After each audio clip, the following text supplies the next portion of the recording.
सम्पूर्णमा स्वागत छ मेरो मछली भ्लग। अब हामी जान्छौँ माछा मार्न।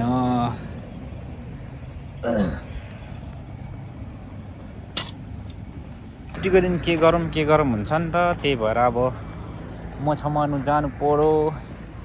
यस्तो छ है हाम्रो गाउँघर, तोरीबारी यो गाउँबारी। यो विदेश त हाम्रो विदेश चाहिँ नदेखिने हो। गाडीहरू सेलमा लागिरहेको रहेछन्। भट्ट हाम्रो काम गर्ने जग्गा यतै हो। टक्कर मेरो एकजना मित्र हुनुहुन्छ, माछा मार्न जाने, तल पर्खिराख्नु भएको छ।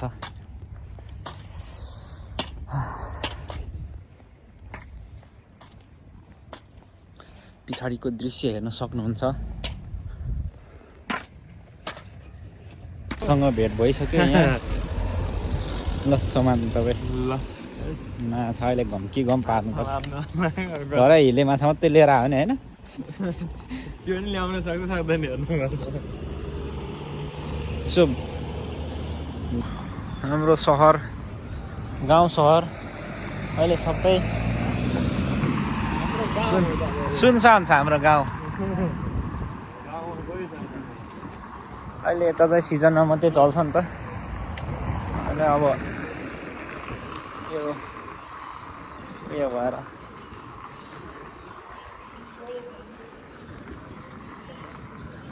यहाँ चाहिँ यस्तो बाइकहरू चाहिँ रेन्टमा पाइन्छ होइन।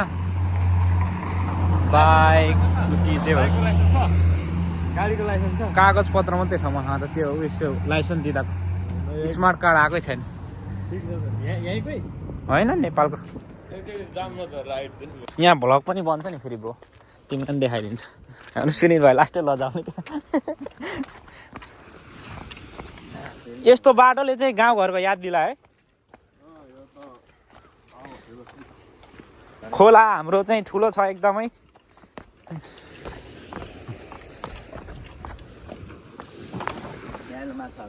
ए धेरै ओह्रालो छ। यहाँ नि एकचोटि आएको, ऊ त्यो पर कुनामा निस्किने क्या म सधैँ। यहाँबाट त होइन होला, यहाँ त होइन। यहाँ पनि आएको एकचोटि यसो हुँदै उताबाट प्राय ऊ बिचबाट त्यो उयो छ नि, त्यहाँबाट आउने हो, परबाट नि आएको छ।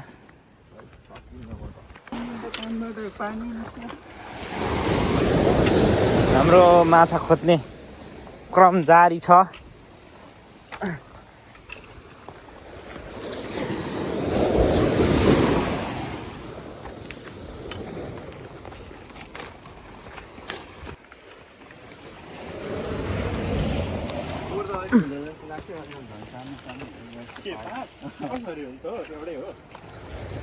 यो माथिसम्म आउँछ हौ छाल।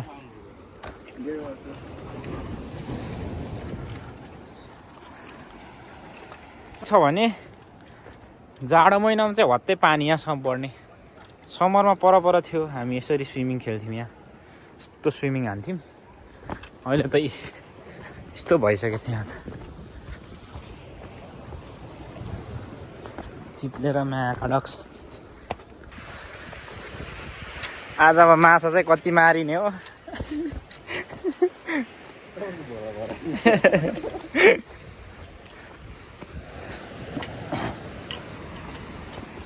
हामी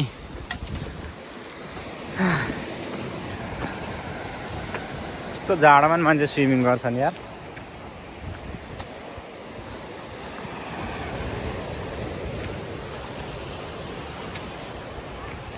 बिजोकहरू यस्तो छ, कसैले पनि खान्न।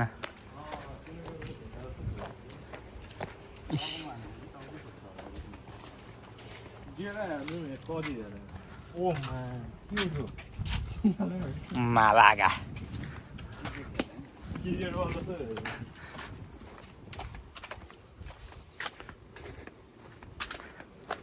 ओ यो त हाम्रोतिर हुने फुल होइन त, के फुल भन्छ यसलाई? डन्डी फोर। एउटा घर त यतै किन्नु पर्ला यार, एउटा घर त यतै किन्नु पर्ला। बुकिङ गरिदिनु हैन। माछा हो होइन तलास त अहिले जानुहुन्छ होला अब हामी माछा मार्ने डेस्टिनेसनमा पुग्न आँटिसक्यो कहाँबाट टिपेर सुन्नु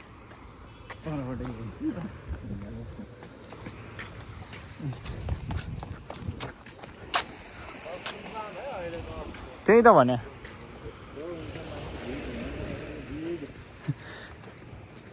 एउटा केटी हुन्छ 3 जना केटा हुन्छ यार यो चाहिँ यहाँको कोरल बिच होटल 5 स्टार अहिले बिल्कुलै बन्द छ सबै हाम्रो यहाँको नेपाली दाजुहरू घर गएको छ नि अहिले माछा त लाइ नै छ त अनि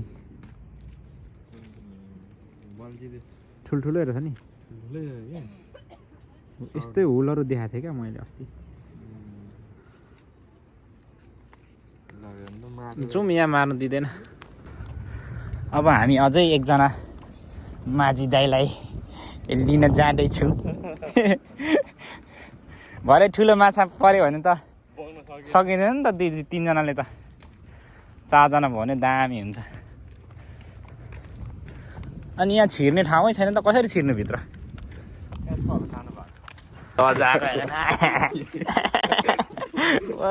यस्तो त कोही लजाउँदैन यहाँ हाम्रो फिसिङ रड फिक्स गर्ने कार्यक्रम चल्दैछ यता लजाएर मान्छेहरू कस्तो केटी जस्तो है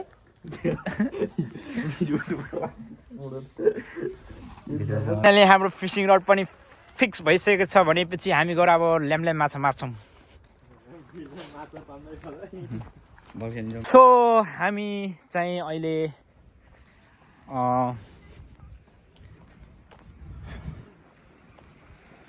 शङ्खसभाको खोटाङ बजार दिक्तेल राजधानीमा आइसकेका छौँ यहाँ भैँसीहरू चराउने ठाउँ दामी छ यता पानी खुवाउने ठाउँ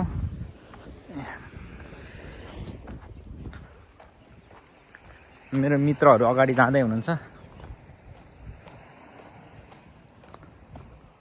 लगभग फाफोसको पुरै भ्यू देखिने रहेछ है ठुलो क्यामेरा भए अहिले त जुम गर्नु होइन जुम नगरौँ जुम गरेर च्यातिहाल्छ यता पऱ्यो पेया यसरी 360 घुम्दाखेरि सरले गोब्रो ल्याउनु भएको छैन ए यार हेर्नुपर्ने थियो यार साँच्ची गोब्रो कस्तो हुँदो रहेछ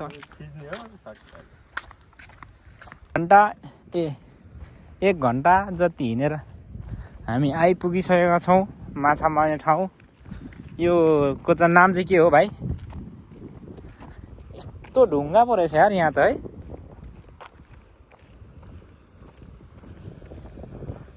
ए हेर्दा मात्रै रहेछ त्यही त भने यो त डेन्जर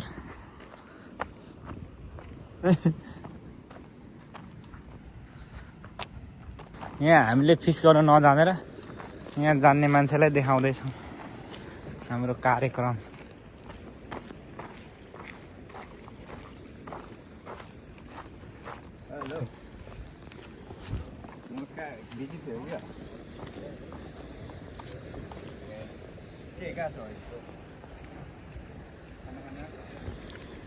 चाहिँ हामी एकदम पहाडै पहाड यस्तोमा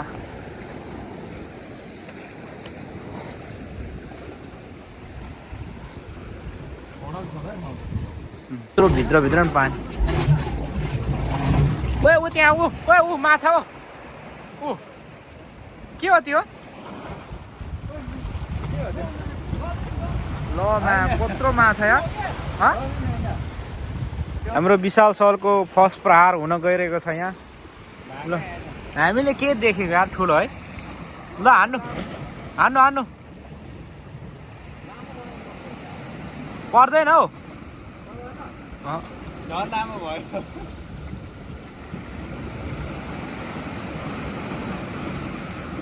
पर उहाँ के हो त्यो निस्किरहेको थियो ल यहाँ आउनु खोज्छ क्या त्यसले पानी त्यो घाम ताप्नु अर्को निस्केर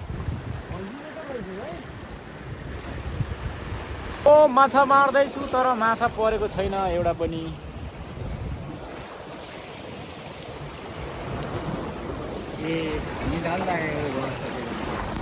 हजुर हजुर हो र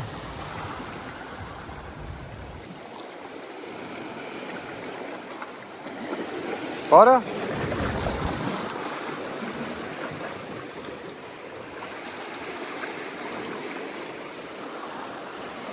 हामीले नजानेरै होला माछा मार्न लागिसक्यो यहाँ सानो माछा चाहिँ परिसकेको छ होइन तपाईँले देख्नुहुन्छ भिडियोमा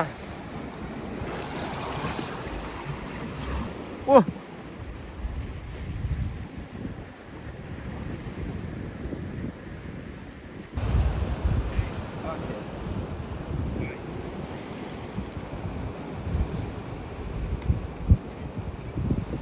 दुईटा रहेछ है भनेको यस्तै थियो तर के गर्नु मछा पनि मारिएन यहाँ यस्तो छ ओह यहाँ निस्किँदैछ हेर्नुहोस् अब हाम्रो यहाँको रमाइलो समुद्रको दृश्य हेरेर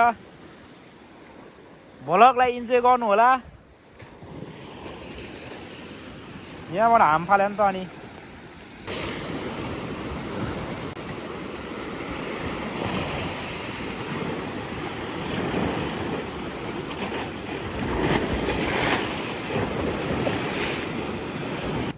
माछा एउटा नि परेन कन्टेन्टको लागि नि एउटा माछा पनि पऱ्यो त्यही त भने यो भाइले मारेको छ एउटा माछा बोकिरहेको छ छैन माछा समुद्रमा माछै नपाउने छ नुन पानी र सबै मर्यो होला है माछा मर्ने मान्छेको भ्लग आजलाई यति नै भन्न चाहन्छु किनभने मेरो ब्याट्री नि सकियो समुद्रमा माछा नि सकियो मेरो चार्ज पनि सकियो सबै कुरा सकियो अब भिडियो पनि सकियो है सक्यो हाम्रो भ्लग अब यति नै हो मोबाइल झन्नै खस्यो यत्रो गहिरो पानीमा यस्तो मेहनत गर्दैछौँ ओ भाइ गयो उता दाइले पर्खिरहेको छ अरे सर भिडियो यति नै ल माथि एउटा आन्टी नै उभिरहेको छ गाडी छ अब परेको छैन होइन त्यही हो गाडी